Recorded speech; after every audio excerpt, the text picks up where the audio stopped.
Guys, welcome back to Bottom Dollar Build. Today we're going to try to find out why that fuel pump ain't working, not getting no fuel up to the carburetor. We're going to look at that and see what else we get into, so let's hop into it. Alrighty guys, I'm getting pretty good at telling you one thing and then doing a complete different.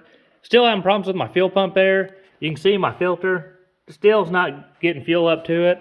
It should have primed by now. I got a few things I want to check. I want to pull the feed hose off of it, blow through, see if I'm getting some bubbles in the tank, make sure the pickup's fine and everything. Then other than that, I'm going to pull that pump off and make sure I did get that push rod lined up with the lever on it. But it's been cold, it's been a little bit, but I'm going to get started back on it, so here we go.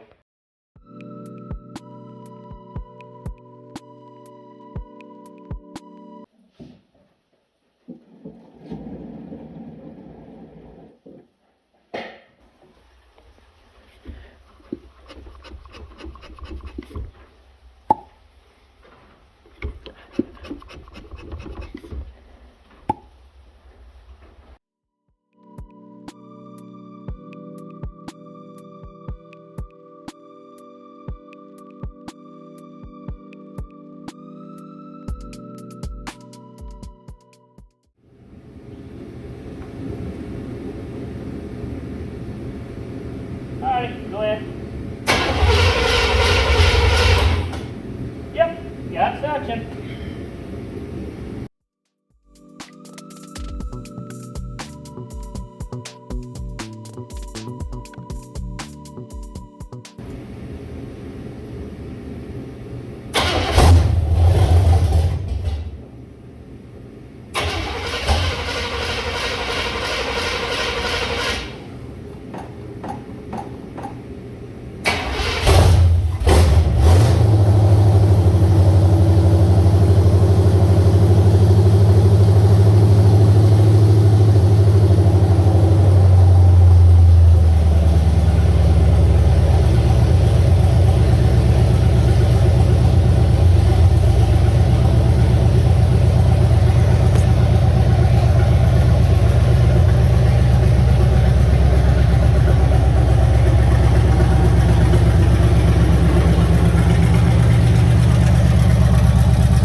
Alright guys, fuel problem taken care of now. You can even see it on camera, that fuel sitting there pulsing in that filter. That was pretty neat.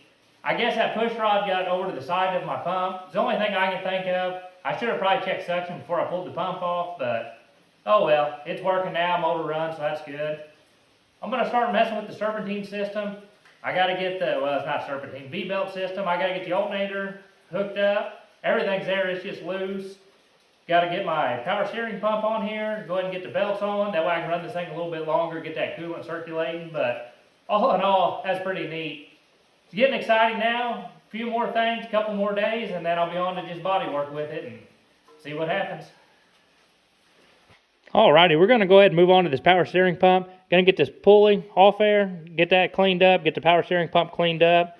Got a new line, I twisted the end off, but had one of them moments, you know, where you're fighting something and you call your dad and he just makes you look like a complete idiot. I thought that was a bolt. had to come out. I thought that's what was holding the pulley on. I knew the pulley was a press fit, but I thought that was like a keeper bolt. It is not. I hammered on that sucker with an impact, and after he told me to look down in there to see some threads, I found out I was doing it wrong. So I'm going to get my puller rigged up on that, try to get that pump off, or pulley off, and then get this thing cleaned up and on the truck.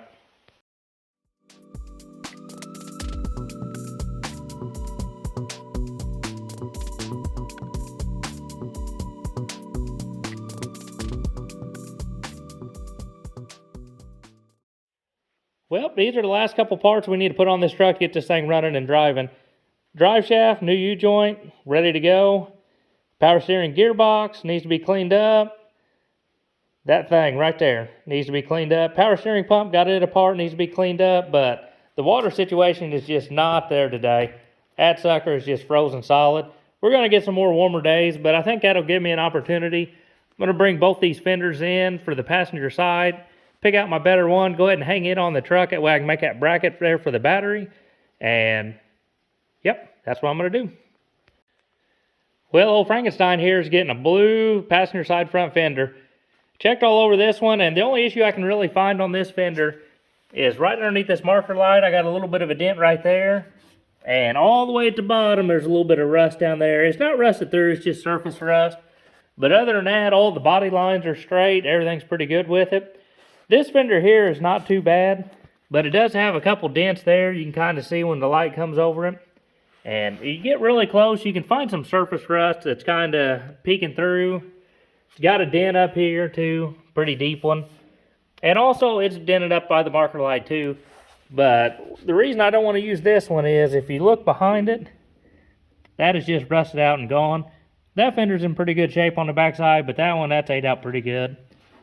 Not saying this fender ain't usable. I mean, if that's what I had, that's what I would use, but this is going to be a little bit farther ahead, so let's get it bolted up on the truck and see if we can get that bracket made.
Alright guys, last thing I'm going to do with this battery tray is make a battery holder downer, I guess.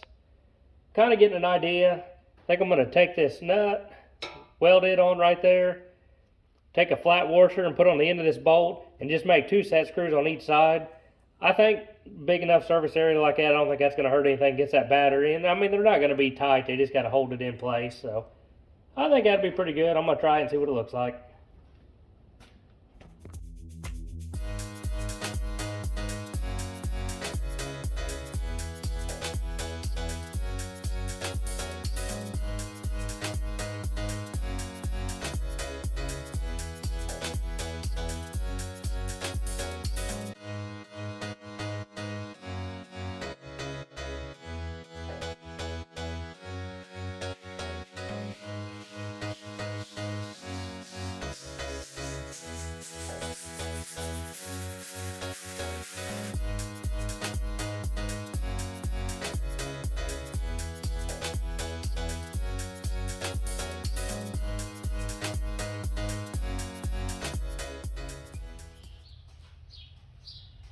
Alrighty guys, we're gonna end that one right there. I appreciate you guys watching, subscribing. We just topped 100 subscribers. Pretty cool, you know, it's a small milestone, but hey, we topped it, so that's pretty cool. But this truck keeps moving along, but as you guys can see, I'm getting a mess behind me, so I'm gonna put the camera down, I'm gonna get to work, try to get this garage cleaned up, so we'll see you next time.